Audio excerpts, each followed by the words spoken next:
Now, I'm no painter, but when I go to paint a project like this, or pretty much any room, I like to kind of go from like the top down. I'll do the ceiling and then paint the ceiling down onto the walls a little bit.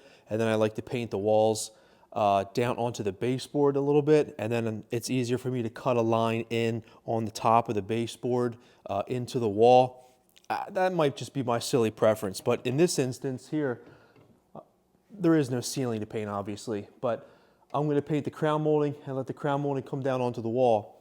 And then I'm going to paint that paneling and let that come up onto the wall, because for me, it's just easier to cut the wall in up into the crown and down into the top of that wall paneling. I don't know if that's my crazy talk or if that resonates with anybody, but that's how I like to do that. I know it's a mixed bag with doors, whether to leave them on the hinges and paint them in place or remove them. I prefer just to remove them.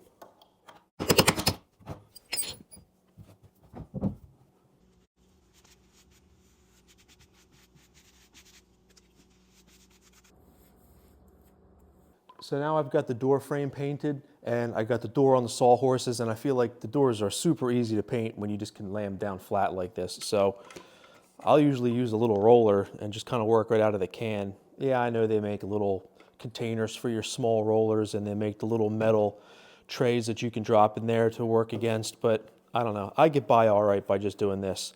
I'll just dip the roller into the bucket and just go to town.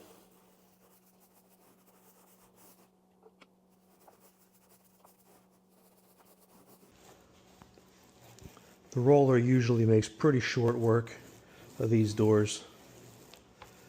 If the doors are paneled, that makes it a little trickier, but I still use a little roller on doors that are 6-panel also. I'll just use the roller to get like the paint applied to the door, just kind of just get it all on there, and then I'll go back with the brush and then like nicely get into the panel details and all, and then that usually leaves me with a pretty good result.